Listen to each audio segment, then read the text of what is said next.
All right, next video is by Big Craig. Disney adults are actually insane. Let's get into it. You know what I'm saying? We get right into it. Notice something strange, and you'd ask yourself, where are all the children? The Disney parks are now filled with adults getting drunk in bars, eating thousands of calories worth of snacks, TikTokers taking pictures in the women's bathrooms, and worst of all, putting themselves into massive amounts of debt to go to Disney parks. Disney parks are now filled with some of the most cringe individuals to walk the planet, also known as Disney adults. There's countless videos on YouTube which criticize Disney adults for the way they act like children and are really cringe. And while that's interesting to explore, and I'll definitely make another video on the cringe side, I want to look at Disney adults from another perspective. What is the financial cost of being a Disney adult? From over-consumerism, having to buy every single product Disney releases, every single limited edition piece of merch, to the limited edition must-eat snacks to try at every park, and even the cost of just getting into the parks. How on earth do these people afford it? This couple, they spent $21,000 in 1 month when they make $7,000 a month. They're obsessed with Disney. Lots of Disney adults are. They spent $2,000 on Disney exclusive passes and then went to Disney World, spent a lot of money on that. Then they're going to Disney World 2 times next month and then 1 time in the summer. That's a lot of money on Disney. But unlike most lesbians, I think they're going to last forever though, because they're on the same page. And usually couples that aren't on the same page about money, that's where they divorce. But them, they're on the same page about wanting to ruin their lives for Disney. Before we look at the insane costs of Disney, we need to take a step back and understand how the parks themselves got to be so expensive in the first place. Let me know. 40 years ago, trips to Disney were easy and pretty affordable for the average family. All you'd have to think about was your ticket, a hotel if you wanted to stay for a few days, and whatever food you fancied eating at the park. Going to Disney today, however, is a totally different story. It's a stack of microtransactions that add up, leaving guests real life 2K? Let me find out. Broke by the time they leave, checking their bank accounts and being horrified with the amount of money they've ended up spending. A Disney World ticket in 1971 cost $3.50, and if inflation were the only factor, it would cost around $27 today. But now, a one-day ticket starts at $189, making Disney... What? Bro, inflation is crazy, bro. What the hell? $100? Go to Disney? I fuck with Lightning McQueen, but not like that. Whoa. More expensive has been a key strategic goal by the company, conveniently amplified by the term Disney adult growing in popularity around 2015. The trending term instantly became a meme, with people laughing at their own obsession with Disney. From bawling their eyes out from meeting their favourite characters. Pooh, I've waited 30 years to meet you. You this old? Nigga. But that nigga deadpan in this shit like this. Bitch smell nasty. Imagine he said that. To their insane collections of toys and Disney merch. The girls that get it, and the girls that don't. I don't get it. How much it cost? There was one very important thing that Disney realized that these obsessive adult fans had that the kids do not, and that was money. As the parks expanded and people were willing to spend more, Disney piled on extra charges since 2016, and they didn't seem to be stopping. Dynamic pricing, paid parking, individual Lightning Lane, Fast Pass Plus, paid ride reservations, special event reservations, dining plans, photo pass, all while removing free services like the free Fast Pass and the free airport transport services. When you take a look at how these services increase the price so dramatically, it's actually pretty scary. Dynamic pricing works by increasing the price when there's more demand for a ticket. School holidays and peak times were at least double the price as usual. The Fast Pass Plus also uses dynamic pricing, so if the park is extremely busy and the rides are popular, the price for the Fast Pass Plus will be too. Dropping $500 for a Fast Pass is genuinely insane, and it's only for 1 day too. It actually costs more than the ticket itself. But the sad thing is, because the parks are so busy, you pretty much have to buy the Fast Passes unless you only want to go on 3 or 4 rides and wait in queues for hours. From an English perspective, this concept is pretty... Oh, so you have to buy the pass. You got to buy the ticket then the pass? I thought you just bought the pass and you was chilling. Insane. Like, yeah, we do have Fast Passes at UK theme parks, but you can get them for like £10 at parks like Thorpe Park and Alton Towers. And I get they might not be as busy as Disney World, but is it really worth the £500 difference? And I think it's worth mentioning that it's actually optional to have fast passes at theme parks. Several European parks outright refuse to use them because from a moral perspective,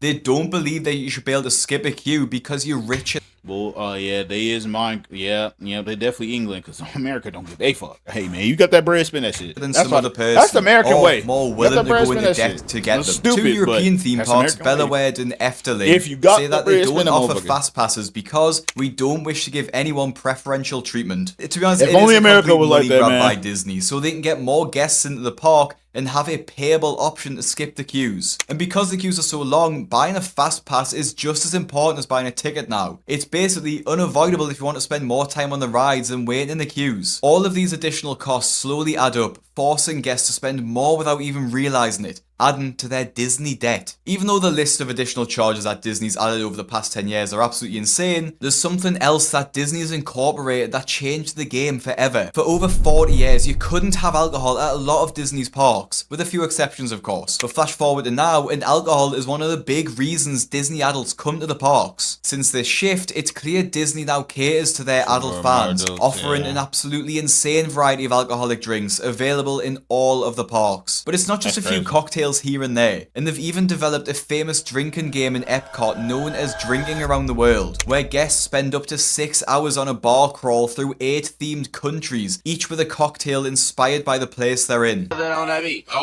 can stop us now. I'll tell you how. We're gonna make it happen. Let's take a ride and spend the day in the countryside. The times are here to stay. We'll get away and have a perfect picnic. Aside from the awful audio, you get the point here. Yeah, Ray's agent and Senna and Emily did that shit. Or was that for? Did they do Universal? I don't know. I forgot what they did there. But they was doing the drink shit. Oh no. I think they went to Universal, then Ray, Senna, and Emily went to Disney World. Oh no. I think all four of them went to I just don't remember. Well, I'm pretty sure they did it. Disney is catering more towards Disney adults who have a lot more money to spend than the children. And as a quick side note, I really hope that tattoo was fake because that is extremely embarrassing. But not only is this drinking game at Epcot great for getting people to spend over $200 on drinks alone if they complete the challenge, but selling alcoholic drinks is much more lucrative than sodas alone. A Coke or a juice for a child probably costs around $4, but a cocktail is closer to $20. The markup on these drinks is easy because the margins are so high. It definitely doesn't cost $20 to make a cocktail, but guests will happily pay for it because it's Disney themed. Serving alcohol also changes who comes to Disney and why. Instead of it being for kids' birthdays or special occasions for kids, it's now a place for adult-only holidays and stag or hen do's, or bachelor parties I think to my American subscribers. There's even been entire Reddit threads talking about the alcohol consumption in Disney, with one person saying, it went from being a family-friendly experience to being a mob of drunk, dehydrated, aggressive who behave worse than hungry children. Alcohol also encourages guests to stay longer, spending more time in the bars and restaurants, conveniently buy more food. I don't know about you, but when I've had a drink, I get absolutely starving. And it seems like Disney knows this too. And what better way to take advantage of all those slightly buzzed or just straight up drunk guests than the largest selection of snacks in the world, littered across almost every path in the park. At Disney, trying the snacks are just as important as going on the rides and meeting the characters. The snacks are also ridiculously expensive, often between $10 to $20 for one thing. Just and the most ridiculous thing that I found was literally a stick with one piece of bacon on it for $10. Man, what? Man, they really scamming niggas for real. Who's calling it? Who's calling that shit? Your favorite snack. Gang, you can make this shit at home for 2 cents. Who's calling that shit? That's crazy. The snacks are already expensive, but slap a Mickey shape on there and you instantly pay more for just a shape. Some basic theme park snacks that happen to be Mickey shaped and then cost $5 million. You'll spend almost $8 on a Mickey pretzel that is just okay, so I recommend instead spending that money on the Pepper Jack pretzel at Cheshire Cafe. It's a warm pretzel stuffed with gooey pepper jack cheese, and it's just way more worth it in my opinion. 2, Mickey bars are obviously iconic, but they're $6 for a basic chocolate ice cream bar. So instead Instead, you can get a fresh single scoop of ice cream at Plaza Ice Cream Parlor with Mickey ears for $4.99. But it's not just 1 or 2 snacks that guests are having in the parks, as they're often spending over $50 on just snacks alone, and not even considering the main meals that they'll be having throughout the day. This is a work of art. This is a work of art. This is a work of art. This is a work of art. This is a work of art. But this is a work of art. Couples going to the parks together will often be spending over $100 every day just on snacks. This is just simply too much to try. Disney creates FOMO over snacks, calling them must-try to create scarce. Oh God, if I go there, I need that Princess and the Frog, them buns that she made. I need that. Let's say have it. And they often change seasonally. Once they're gone, and they don't come back. So if guests are there, they feel like they need to try it all there and then. They're obviously all themed too, so Disney adults need to try them because the food is from their favourite shows. Who cares if they can't afford it? They can just use the credit cards to buy them. As we're talking about Disney adults, it wouldn't feel right to not mention the plus-size park hoppers, and they're just as popular for their food recommendations as they are for their controversial "If I Fits, I Sits" videos, which I have covered before on the channel. Hey everyone, we're Plus Size Park Hoppers, and this is everything we ate in a day as plus size best friends at Disney's Magic Kingdom. We started our day by having lunch at the Plaza restaurant on Main Street. We find that the food tastes better than any of the quick service options available at Magic Kingdom, and it's pretty affordable too. Katie started off with the Plaza loaded fries, which can be wondering, how are y'all big and you have to walk everywhere? But I think they got them scooters. That means these niggas got hella scooters. Gluten-free. These come with melted cheddar, bacon, green I say onion, get rid of and them spicy bitches, on sour God. cream. Make them niggas Ashley and I walk. both got the triple-decker turkey club sandwich. This sandwich is really good, and it's our go-to every time we go. We also thought that the portion was pretty big for the price. Katie got the Chipotle barbecue pork sandwich with a gluten-free bun. And for dessert, she had a strawberry milkshake. Later on that day, Katie got the Aurora cone, but without a cone to make it gluten-free from Storybook Treats. And Ashley and I split the candied bacon skewer from Westward Ho. This was the perfect combination of salty and sweet. That shit is $10 for a piece of bacon, man. Also, who doesn't love a snack on a stick? Before we left the park, we were thirsty for ice cream, so Katie headed over to Aloha Isle and got the coconut pineapple Dole Whip. Then Ashley and I headed over to the Plaza Ice Cream Parlor. We each got the All-American Sundae, which is one of our favorite sweet treats in Magic Kingdom. If you're a fan of chocolate and peanut butter, then this is the ice cream for you. When we got back to Saratoga Springs, we headed to the Artist Palette for dinner. Ashley and I both got the shrimp with green beans and mashed potatoes, which was pretty good for a quick service dinner. Katie got the chicken and rice bowl, but we accidentally forgot to record it. And then we ended our night in the hot tub. Focusing just on what Katie eats, because she is one of the biggest people there, and I'm not trying to bully her, but she eats nearly 5,000 calories worth of food and snacks at the park in a single day, not even including what she'll have been eating before or after the video. This food came to over $50 as well, which is just so expensive for one day, especially with the majority of it being from snacks. Now I totally agree, when you're at Disney, you should eat whatever you want, because it's a treat and you probably won't go again for a few years. I mean, even I did a 10k calorie challenge and I won't be doing one again anytime soon, but the plus size park hoppers seem to be going to a park every week. This isn't cheap, nor is it healthy. Now the plus size park hoppers do have a social media presence, so they might be able to afford this, but normal Disney adults are doing this too. They're going to Disney way more than they can afford and eating way more than they can afford to. They're so consumed by Disney that they totally let themselves go wild and have no boundaries when it comes to indulging and consuming whatever they want, whether it's food, merchandise, or going to the parks multiple times a year. And for all of these reasons that we've looked at, it's no wonder why so many people have gone into debt just to be able to go to Disney. 45% of guests with young children have gone into debt to be able to go to Disney, and 24% of adults with no children have gone into debt to go to Disney too. And nigga, what, bro? What the fuck are y'all doing at Disney? Mistakes that good? Let me find out, kid. I don't know, bro. Again, the Mickey Mouse pretzels, that shit just it's rising too, as stats are up 33% from the same survey in 2022. From the posts that I've seen, part of the magic of Disney is also going into debt. It's joked about like it's funny, like it's cooler to be in debt than not. Like it's some sort of badge of honor to say, I went into debt so I could go to Disney. They act as if Disney's some friendly corporation. So they're ready to pay off, they're ready to go to Disney to pay off they mortgage. They, niggas lights is off, but shit.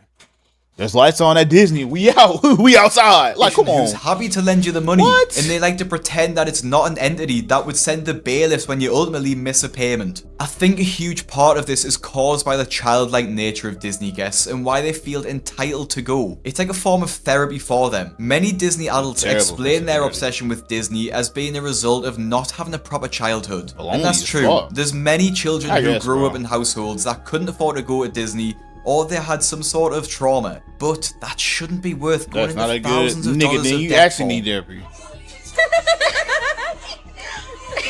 I truly hate when the debit card debt is worth. I said debit card, credit card debt is worth it. It's my favorite backpack ever. The worst part about this TikTok video is the number of comments supporting the creator, encouraging each other to continue to go into debt to solve their childhood traumas. This healed my inner child. This would cure my depression. The best thing is you're making memories and enjoying life, so he is worth what you paid. Hope you had a good time. That is all that matters. Maybe it's just me, but I don't see how seeing a person in a suit in take your dumb ass to therapy, kid. Real life would cure your trauma. You'd be much better off seeing a therapist. But it's not just people who are going into debt specifically because of Disney. Many Disney adults are still choosing to go when they are already thousands of dollars in debt. Trips are coming up. So, please don't tell me trips are coming up. Well, I've been trying to plan a Disney cruise. Oh, that's insanely expensive. Exactly. What is that? How much is that going to cost? Well, how much is that going to cost? For the weeks that I needed to go. So it had to be specific because he can't get off work. He has shut down on 2 weeks a year. So the price for the week we needed to go was going to be $8,000 for the cruise. Oh my! Holy shit, nigga, 8,000, bitch. I better be able to get my feet. I better be able to wake up to get every part of my body massage. Like, bitch, I better be getting a massage as soon as I wake up, and then when I go to bed, I better be able to get free food. Hey, I better be able to have free food. Everything should be free on that motherfucker, bro. 8,000? Come on, bro. That is a month of your income, lady. You said you want to control the money because you cannot trust him so that you guys can pay off debt, so that you can get married. That is what you opened this conversation with. You, that is not the truth. That is both. That is both. That is both. Damn. That is both. I get wanting to go on expensive holidays. I really do. But the best thing you can do instead is to be financially stable first. Relax, man. Ain't your bitch. Come on, man. Come on. If you absolutely need to get away, there are so many things you can do for cheap. At least from in the UK, I can go somewhere in Europe for less than £500. I know America's a bit different, but there are definitely cheaper places to go than Disney. And to put it into perspective just how expensive Disney trips can get, this guy spent over 30 grand to take his entire family to Disney. We stayed here for a little over a week and it was about 30 grand. Did you use any debt to pay for that trip? No, we had savings that we had. Which resort? All Sport. All inclusive was the way to go for us. I took 5 grandchildren and all their parents. I'm no Disney expert, but people in the comments of this video point out that the All-Star Sports Hotel is actually the worst one. So it's not that they're getting the luxury experience from that 30 grand. If you've got the money to burn, sure, spend this much. But the fact that ordinary people with regular jobs are trying to get the same level is just insane to me. It's no surprise people have to go into debt to afford this. On Caleb Hammer's financial audit, a Disney adult couple joined the show to talk about their insane debt and why they still choose to go to Disney despite this. You spent $1,000 on just being at Disney, on here. $1,000. Just on the Disney crap. I mean, for a day, for 1 day. $1,000 for $1,000 for a day. Guys, you make $7 a month net, and you blew through a seventh of it in a day. Unacceptable. Missing our student loan payments, i.e., the money you borrowed, federally backed, subsidized from us, the taxpayers. You know, these ones right here, us. You're not paying it back. But you're going to Disney? Well, we're gonna pay it back when I get our next paycheck. Maybe we'll see that, or you can have us go on a trip to Disney. Because I'm about to say, nigga, you were going to backpack. No, you're not. You're going right back to Disneyland to go get some Stitch toys and some Phineas and Ferb shit. You know what I'm saying? There's a hidden relative's birthday you didn't know about. Well, next month both trips we're going with other people, so we've already committed to splitting the hotel with them. Okay, so you spend the $500. Nigga, you still gonna spend hellas. Like, nigga, he said he spent $1,000 just to get in. Okay, sure. Sure, you're still spending $1,000 just to get in. Like everything else cheaper, sure. You know what I'm saying? I understand what other people, you know. It's still $1,000 to get in.